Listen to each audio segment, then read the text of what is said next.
You realize deep way under the surface, and like a fire needs coal in the furnace. This is your goal that makes it all worth it. This is your why that gives you your purpose. Let's go. Thoughts can keep you down, pushing deep until you drown, or they can keep you up strong, focused on the now. Glass half full, or has it been emptied out? Well, that's all up to you and your mind. Do you doubt anything, everything, not a thing? Make my thoughts work for me, manifest what I need, what I want, what I see. I could be anything, I attract all the things that I see. I believe I'll achieve as I breathe in. Satu, hukuman MotoGP direvisi jadi lebih ringan karena kekacauan yang disebabkan Marc Marquez. Jorge Martin diuntungkan perubahan lain. Sejumlah revisi dilakukan dengan peraturan MotoGP. Termasuk diantaranya adalah prosedur start dan kesempatan tes bagi pembalap yang cedera. Perubahan yang disebut pertama menjadi jawaban Komite Grand Prix atas kekacauan yang terjadi saat balapan MotoGP Americas pada akhir Maret lalu. Jelang lap pemanasan, rombongan pembalap berbondong-bondong kembali ke garasi untuk mengganti motor dari spesifikasi ban basah, wet, ke ban trackering, slick. Sadar keputusan memilih ban basah tidak tepat, pembalap Ducati Lenovo itu mengatur siasat untuk mengganti motornya 3 menit sebelum lap pemanasan. Saya tahu peraturannya, ucap Marquez setelah itu, dilansir dari autosport.com. Saya memprediksi ketika saya meninggalkan baris start, akan ada lebih dari 10 pembalap yang mengikuti saya sehingga mereka, race director, menghentikan balapannya. Rencana Marquez bukannya tanpa celah. Sebab, si alien keliru memperkirakan hukuman yang akan diterimanya jika start tidak ditunda adalah start dari posisi paling belakang. Adapun menurut regulasi, pembalap yang mengganti ban yang berhubungan dengan perubahan cuaca tetap start dari posisi asli tetapi terkena penalti ride-through. Penalti ride-through alias melewati jalur pit lebih merugikan daripada start dari posisi belakang karena kehilangan waktu banyak, sekitar 30 detik, yang disebabkan olehnya. Kini, sanksi yang diterima bagi pembalap yang melakukannya lebih ringan. Melansir dari Crash, hukuman yang baru adalah penalti lap panjang 2 kali dengan kerugian waktu kurang lebih sekitar 5-6 detik. Kerugian penalti lap panjang bisa diminimalisir lebih jauh lagi semenjak tidak ada batas kecepatan maksimal di sana seperti jika penalti ride-through. Selain itu, pembalap juga tetap dapat start dari posisi aslinya jika mendorong motor mereka ke jalur pit 1 menit sebelum lap pemanasan. Syaratnya, mereka harus keluar sebelum jalur pit ditutup dan tiba di barisan start sebelum mobil keselamatan. Kalau tidak mereka harus start dari jalur pit. Sementara jika ada lebih dari 10 pembalap yang start dari jalur pit, prosedur start akan diubah dengan prosedur start cepat. Perubahan lainnya menyangkut kesempatan tes bagi pembalap yang cedera. Di luar balapan, pembalap hanya bisa berlatih dengan motor spesifikasi MotoGP saat tes resmi dan juga tes privat tetapi khusus untuk pembalap pabrikan konsesi kelas D, terbawah. Revisi ini diajukan oleh Aprilia setelah pembalap andalan mereka, Jorge Martin, mengalami cedera panjang dan baru mengikuti satu seri sebelum cedera lagi. Sempat mendapat tentangan, setidaknya untuk diterapkan tahun ini, kini pembalap mendapat kesempatan 1 hari tes privat apabila melewatkan 3 event beruntun di MotoGP. Event yang dimaksud adalah akhir pekan lomba dan tes resmi dengan durasi lebih dari 1 hari. Tes privat juga hanya bisa dilakukan di sirkuit-sirkuit yang sesuai dengan hak konsesi pabrikan terkait atau sirkuit manapun yang tidak lagi menggelar balapan di sisa kalender kejuaraan. Terkait sirkuit-sirkuit yang dipilih pabrikan sesuai hak konsesi mereka, tes privat tidak boleh digelar kurang dari 8 pekan sebelum bergulirnya balapan di sana. Sejak petaka di Qatar, Martin telah melewatkan 1 event yaitu balapan MotoGP Spanyol plus tes resmi selama sehari setelah balapan. Apabila kembali absen di balapan MotoGP Prancis, 9 hingga 11 Mei, dan MotoGP Inggris Raya, 23 hingga 25 Mei, Martinator berhak mendapat jatah 1 tes privat dengan motor Aprilia RSGP. Sementara itu, Marc Marquez ditoleransi pengamat MotoGP untuk momen sialnya di lintasan sampai disamakan dengan Francesco Bagnaia. Pembalap Ducati, Marc Marquez, dinilai akan belajar banyak dari kesalahan-kesalahan yang dia alami pada awal MotoGP 2025 ini.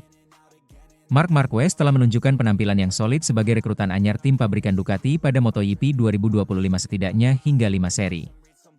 Rider berjuluk Baby Alien itu seakan tidak terhentikan saat melesat di atas lintasan dengan menggunakan tenaga dari Ducati Desmosedici G25. Dari total 10 balapan yang sudah digelar, sprint dan GP, Marquez berhasil memijakan kaki di podium tertinggi alias menang sebanyak 8 kali. Sejauh ini, Marquez baru mengalami 2 kegagalan yang diderita ketika mengaspal pada sesi balapan utama di IP Americas dan seri terkini IP Spanyol. Di EP Americas, peraih 8 gelar juara dunia tersebut gagal membawa poin maksimal dari balapan utama setelah dia terjatuh ketika sedang memimpin. Tak ayal, Marquez harus gigit jari di mana momen itu telah merusak dominasinya di salah satu lintasan favoritnya tersebut. Adapun pada EP Spanyol, nasib sial harus dialami Marquez ketika bersaing memperebutkan posisi kedua melawan rekan setimnya sendiri, Francesco Bagnaia. Kendati 2 kali mengalami crash yang terlihat seperti kesalahannya sendiri, penampilan Marquez pada awal musim ini bersama Ducati masih relatif memuaskan. Peluang untuk menjadi juara dunia lagi jelas masih terbuka lebar walau rider berusia 32 tahun itu untuk sementara harus tergusur dari puncak klasemen. Ya, akibat crash yang dialami pada EP Spanyol kemarin, Marquez dengan 139 poin berhasil digeser adiknya sendiri yang membela Gresini Racing, Alex Marquez. Juara dunia kelas Moto2 musim 2019 itu memanfaatkan kesialan Marquez dengan baik yang akhirnya finish di tempat ke-12 untuk unggul 1 poin di tabel klasemen. Sepak terjang yang ditunjukkan Marquez sejauh ini turut mengundang perhatian dari pengamat MotoGP Oscar Haro untuk memberikan komentarnya. Pria asal Spanyol yang pernah bekerja sebagai direktur olahraga LCR Honda tersebut menilai crash yang dialami Marquez pada EP Americas dan EP Spanyol berbeda. Di EP Americas, Marquez tersungkur ke lintasan karena dia merasa terlalu percaya diri setelah menunjukkan dominasi totalnya dari sesi-sesi sebelumnya. Sedangkan pada EP Spanyol, crash yang dialami Marquez adalah jenis crash yang sering didapatkan Francesco Bagnaia pada musim lalu. Saat EP Americas, dia crash karena terlalu percaya diri, tapi di Jerez dia tidak seperti itu, kata Haro, dilansir bolasport.com dari laman Motosan. Itu adalah jenis crash yang sering dialami Bagnaia pada musim lalu. Itu adalah masalah teknis bukan bakat, tuturnya menambahkan.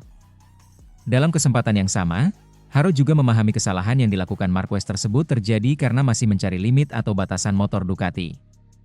Haro percaya jika berhasil melakukannya, Marquez tidak akan mudah terjatuh dari motornya di balapan-balapan mendatang.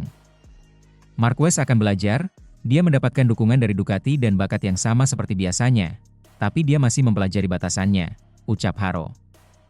Sementara itu, MotoGP Le Mans bakal sajikan duel sengit. Setelah 5 seri pembuka yang mendebarkan, MotoGP 2025 kini bersiap menuju sirkuit ikonis Le Mans untuk menggelar Michelin Grand Prix Prancis akhir pekan ini. Sirkuit klasik yang kaya sejarah ini akan menjadi panggung pertarungan sengit dalam perebutan gelar juara dunia yang semakin memanas.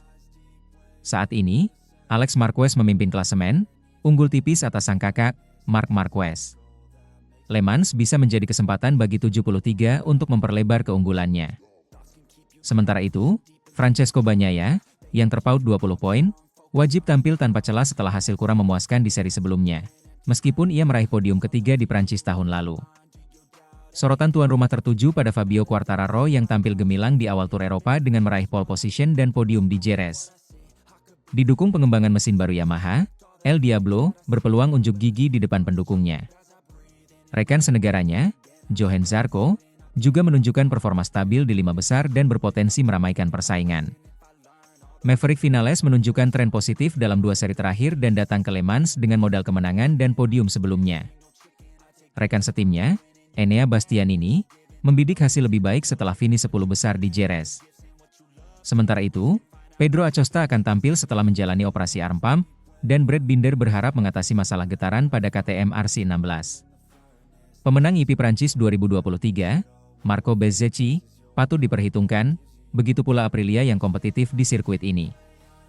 Juara bertahan Jorge Martin juga akan berusaha mempertahankan gelarnya di Le Mans. Jack Miller, pemenang 2021, bertekad bangkit setelah kesulitan di Jerez, dan akan ditemani rekan setimnya, Miguel Oliveira, yang kembali balapan usai pulih dari cedera, masih menunggu pemeriksaan medis. Franco Morbidelli berharap fit setelah absen di EP Spanyol, sementara rekan setimnya, Fabio Di Giannantonio, terus mengejar ketertinggalan. Di kelas Rookie, Ai Ogura masih menjadi yang teratas, namun Fermin Aldeguer terus menunjukkan potensi. Pembalap Honda, termasuk Luca Marini yang konsisten di 10 besar dan Joan Mir yang berjuang mengakhiri rentetan gagal finish, akan berusaha meraih hasil maksimal. Alex Rins dan Raul Fernandez, serta Somkia Chantra yang baru pulih dari operasi arm pump, juga mengincar poin. Menariknya, Takaaki Nakagami akan kembali ke grid sebagai wildcard bersama tim penguji HRC. Dengan atmosfer sirkuit Le Mans yang selalu meriah dan cuaca yang tak terduga, Michelin Grand Prix Prancis diprediksi akan menyajikan tontonan menarik, drama, dan pertarungan sengit di setiap lapnya.